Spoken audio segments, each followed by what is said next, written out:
Hi, everybody. Welcome to Katie in the Morning. I'm Katie Page, Director of Member Relations at the National Association of Healthcare Assistants.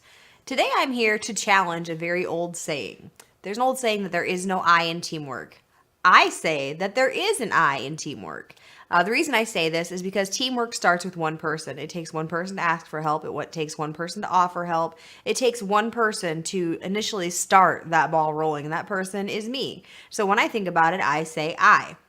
So the ability to lead others is leaders do not create followers, they create more leaders. You will see this in all aspects of life. You see it in the medical field with doctors and student doctors, nurses and student nurses, even CNAs. You see it in the court as you're taking the course. You can see people stepping up to bat, so to speak, kind of taking charge and going their own direction. Well, those are the people that are going to kind of evolve into great leaders. Those are the ones that are the I in teamwork. I see myself as an I in teamwork because I haven't stopped striving for professionalism since that moment that I realized that a CNA is not just a CNA. So I took the initiative to go through and get that education. I took the initiative to kind of step up and beyond it in the working class, and so can you can do it too. So I put together a few steps and kind of things that you have to say to yourself to become the I in teamwork. I must have the ability to accept change with a positive attitude or with a positive way. You especially see this with like the changing rules and regulations when it comes to long-term care. You have to be able to kind of get that upbeat attitude. The more positive you stay, the easier it's going to come to you and the easier it's going to be for you to show others what you are trying to accomplish. The next one would be ask for help when needed. I need to ask for help when I need it. There you go again, the I in teamwork. Nobody in this industry can do it by themselves. Even nurse techs in the hospital need help with reading different diagnoses, I guess we call diagnostics. I'm not sure how you'd say that. Kind of implementing the new ideas of the hospitals and they need to look for help from their supervisors, nurses, education coordinators in hospitals. So they need to take that initiative to ask for that help. The same way in skilled nursing, if you have a resident in that has some kind of a diagnosis that you've never dealt with before, or you're not sure like the signs and symptoms to watch with some new medication that they're starting, you need to take the initiative to ask about those things. Therefore, if I were in your position, I would be asking about the things that are surrounding that situation. So there's the I in teamwork again. The next one, offer help even when it's not needed.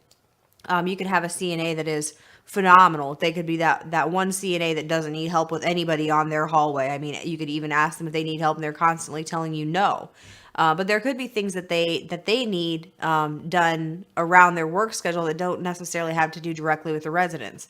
So I would go to that person. Let's call her Susan. Say Susan's on a hallway by herself. Her residents are her residents, and you don't touch her residents. Like, she's the old school CNA that likes things done her way, in her order, in her routine.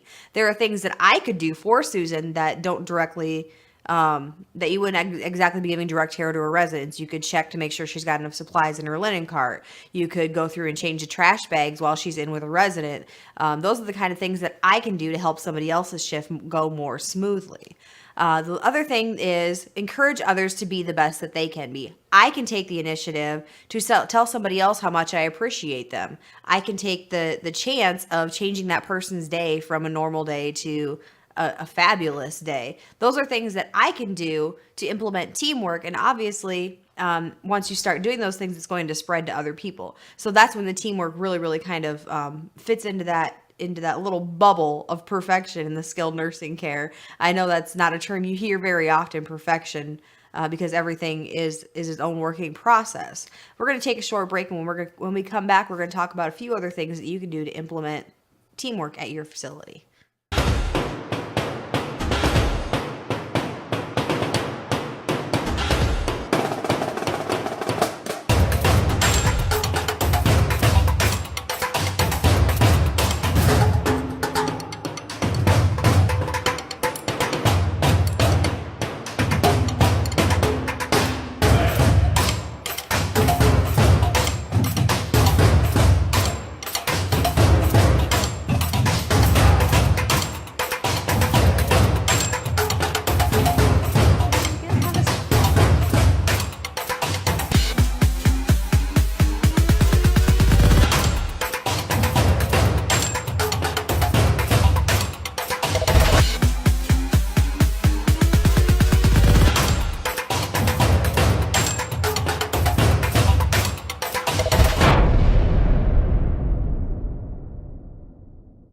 Welcome back to Katie in the Morning. So today we're talking about the I in teamwork. Some of the things that you can do to help implement teamwork at your facility is several facilities have what they call a suggestion or improvement box. This is something if you see something out of place or something that could be improved, even if it's something as little as like rearranging a room so the trash is over in the corner rather than in front of the door, or the recliner is closer to an outlet, write those suggestions down and put them in your suggestion box.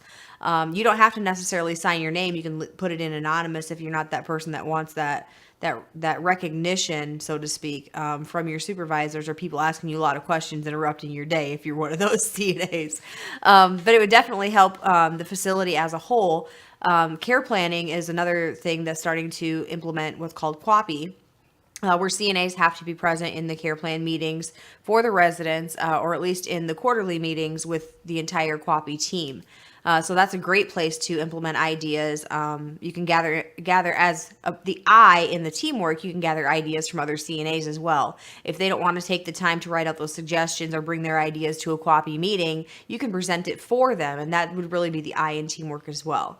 Another way is to constantly review those care plans. I know I've talked about this a gazillion times on Katie in the Morning, but I can't tell you how important it is to stay up to date on those care plans, make sure everything in those care plans is staying up to date. So that's another way that you can put the I in teamwork. It takes a team to keep those care plans up to date, not like the staff development coordinator, the MDS coordinator. They're not on the floor working with these residents the way we are, 8 hours a day, every single day, 365 days a year. So they're not seeing the changes that are really affecting their plan of care. We are. So we really have to keep that up to date. If the MDS coordinator hasn't had a chance to update that care plan and say Mrs. Smith went from a 1 assist to a two assist, or an independent to an assistive 1, make sure you're bringing those things to their attention so that they can update those care plans as well. I thank you guys all for joining me, and I will see you right back here tomorrow for Katie in the Morning.